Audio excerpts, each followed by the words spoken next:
Olá, hoje a gente vai fazer uma análise mais aprofundada de um material bem intrigante que chegou aqui pra gente. A história de um suposto Códice Maia, sabe?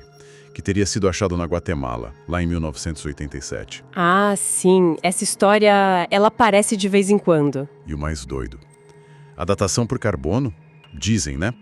Colocaria ele lá por 1200 DC.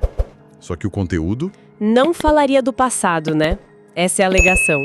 exato, falaria do nosso tempo. Século XX, XXI, tipo impérios modernos, pandemias globais. É uma alegação forte. Vamos tentar entender isso melhor. Olha, é fundamental começar com cautela, né? Códices maias de verdade confirmados são tipo 4 no mundo. Raríssimos. Sim, a gente sabe da importância e raridade deles. E os maias eram feras em astronomia, calendários, isso ninguém discute. Mas essa história específica desse Códice do Tempo Perdido, como algumas fontes chamam, ela é mais controversa, sabe? Vem de relatos meio fragmentados, teorias que não são consenso na arqueologia oficial. Entendi. Então, o nosso objetivo aqui é examinar o que essas fontes dizem, né? Sem afirmar que existe ou não existe, mas analisar a narrativa. Perfeito. Investigar as supostas profecias, as teorias que tentam explicar essa precisão toda e o que isso implicaria. Vamos mergulhar nisso então. Por onde a gente começa? A descoberta, talvez? Parece um bom ponto. A história que contam é assim.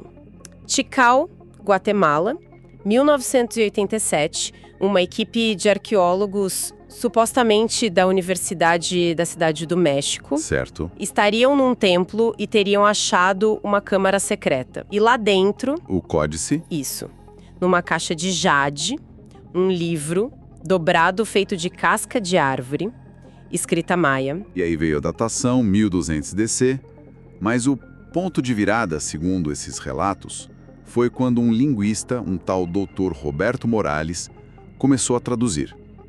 Ele percebeu algo diferente, né? Exatamente, essa é a alegação principal.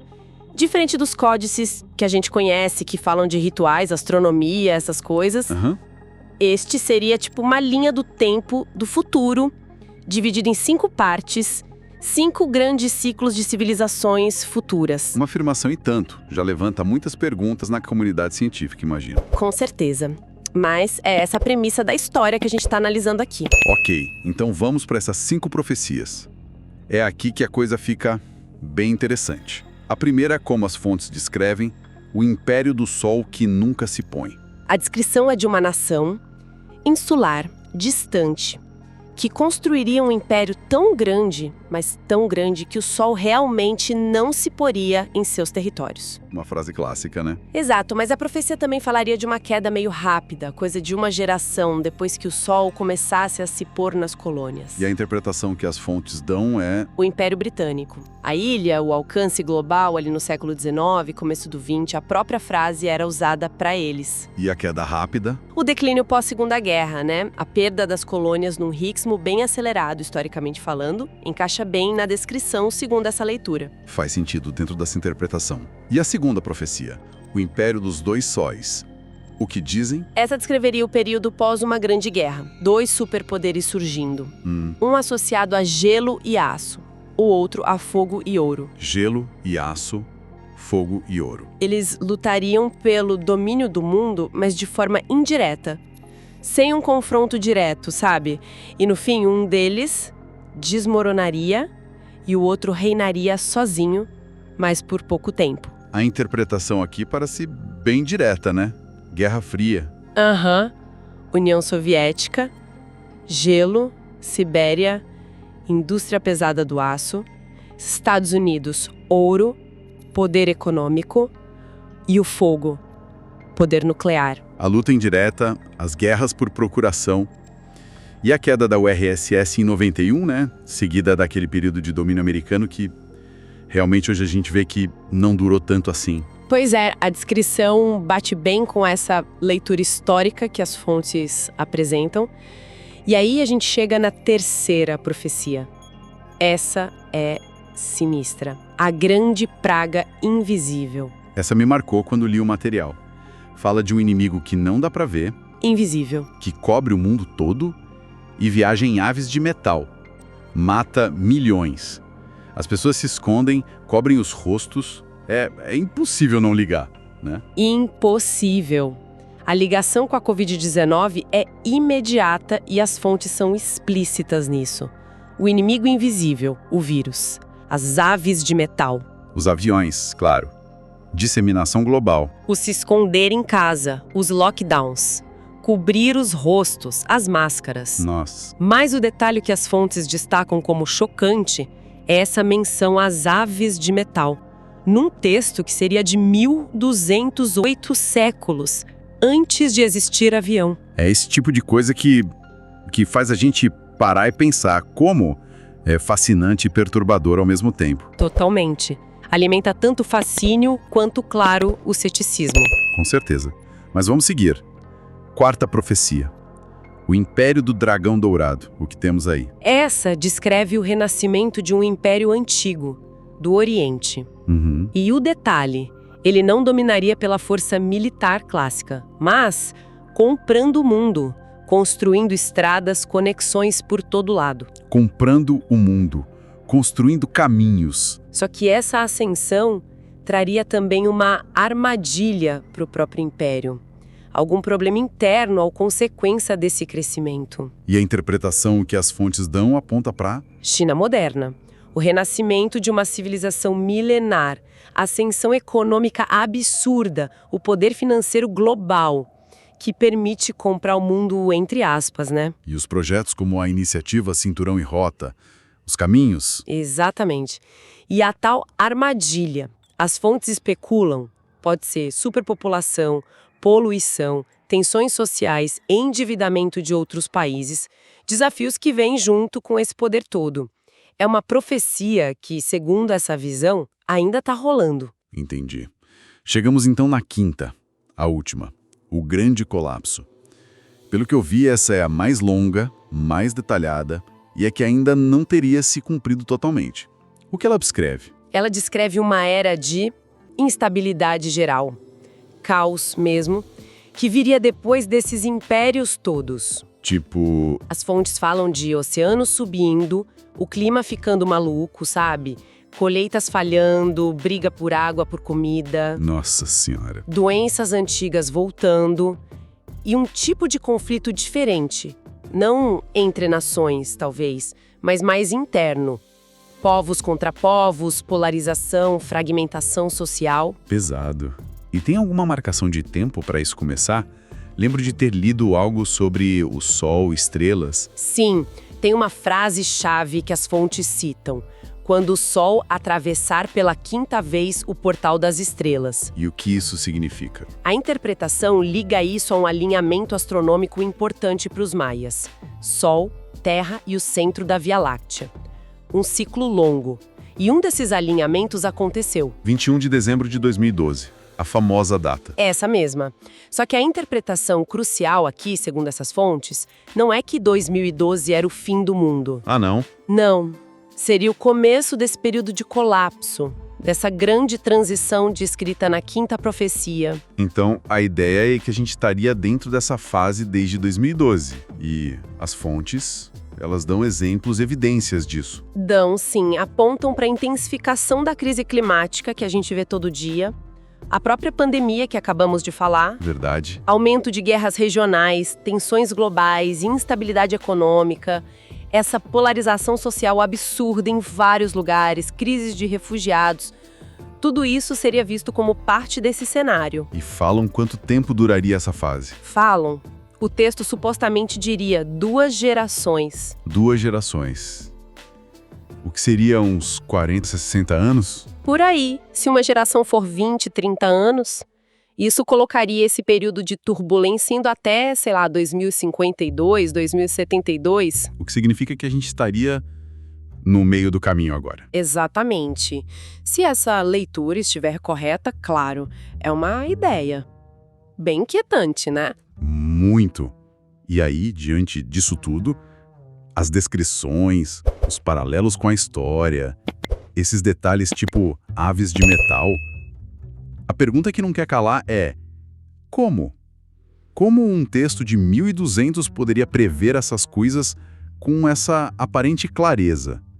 As fontes que a gente analisou tentam explicar, né? Tentam. Elas exploram algumas teorias. A primeira é a dos padrões cíclicos da história. Tipo, a história se repete? Isso, a ideia de que não é uma linha reta, mas ciclos.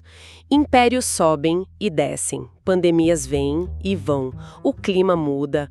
Os maias, como grandes observadores do tempo, dos ciclos da natureza... Poderiam ter sacado esses padrões maiores e projetado para o futuro. Exato. É uma visão até racional. Tem filósofos da história que falam disso. Mas explica os detalhes, tipo aves de metal. Aí que pega. As próprias fontes apontam isso como um ponto fraco. Padrões gerais, talvez. Mas detalhes tecnológicos, sociais, tão específicos... Fica mais difícil encaixar só com um ciclo histórico. Entendi. Qual a próxima teoria, então? A clássica. Coincidência e viés de confirmação. Ah, explicação cética padrão para qualquer profecia. Exato. Textos antigos são vagos, poéticos. A gente lê hoje e procura encaixar no que a gente já conhece. A gente quer ver um padrão, né? É um argumento forte, psicologicamente falando. Mas as fontes também questionam isso, né? Dizem que algumas descrições parecem específicas demais para ser só coincidência. O dragão dourado para a China, a sequência dos impérios... Justamente. A contra-argumentação é essa. A especificidade de algumas imagens e a própria ordem das coisas desafiam um pouco a ideia de ser só interpretação nossa ou coincidência pura, o que leva à terceira teoria. Qual? Conhecimento astronômico avançado ligado a ciclos da Terra. Usando a especialidade dos maias, a astronomia. Isso. A hipótese seria que eles talvez tenham encontrado alguma correlação real entre ciclos cósmicos longos do Sol, da galáxia, sei lá, e grandes eventos aqui na Terra.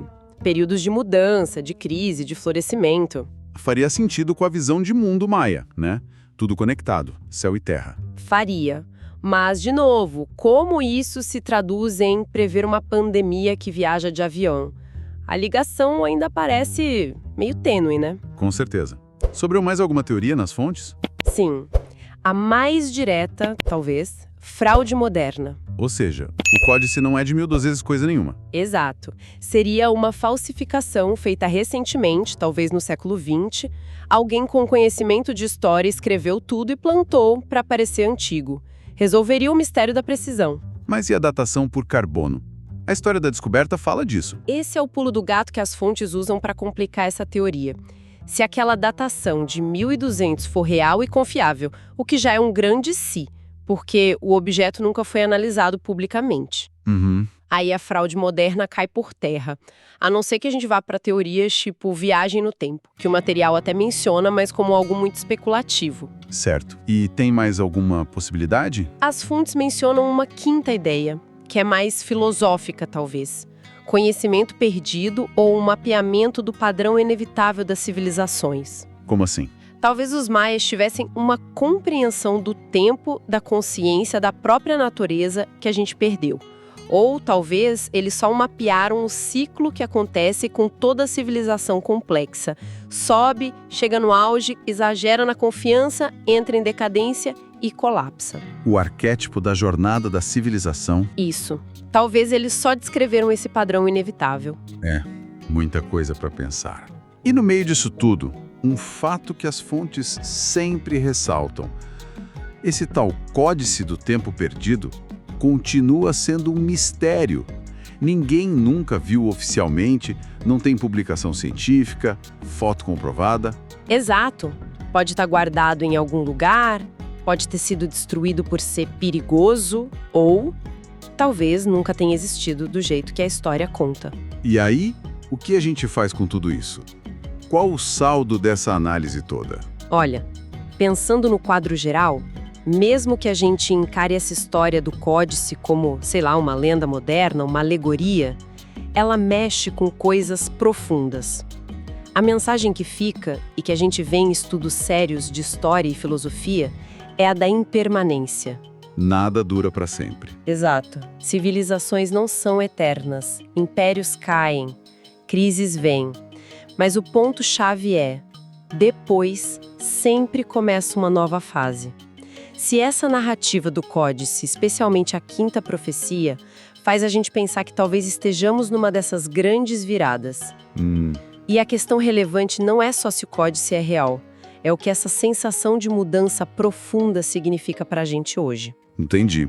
Então, o valor aqui não é provar ou desprovar o Códice em si, mas usar essa história toda, essa narrativa das fontes, como um espelho, para a gente refletir sobre a queda da Inglaterra, a Guerra Fria, o baque da Covid, a ascensão da China, essa ideia de um colapso rolando desde 2012. Isso, e refletir sobre as tentativas de explicar como alguém poderia prever isso, seja por ciclos, coincidência, astronomia ou fraude. Faz sentido?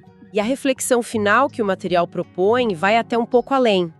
Talvez a profecia mais útil não seja sobre um destino cravado na pedra, mas sobre a consciência dos padrões. Como assim? A história mostra que ciclos de crise e renovação existem. Se a gente reconhece esses padrões, talvez a gente ganhe alguma agência, sabe? Alguma capacidade de navegar o presente e de tentar moldar o futuro de um jeito diferente. A história não precisa se repetir igualzinho se a gente aprende com ela. Isso deixa a gente com uma provocação final, né? Que veio das próprias fontes. Será que a pergunta principal é só se o futuro está escrito ou não? Ou será que o mais importante é pensar em como essa consciência da nossa fragilidade como pessoas, como civilização, e o reconhecimento dos padrões que outras sociedades viveram antes, como isso poderia ou deveria mudar o jeito que a gente vive agora? Fica a pergunta no ar, então, se alguém tivesse certeza absoluta que a sua civilização está num momento crítico, numa grande virada, essa pessoa viveria o dia de hoje de forma diferente?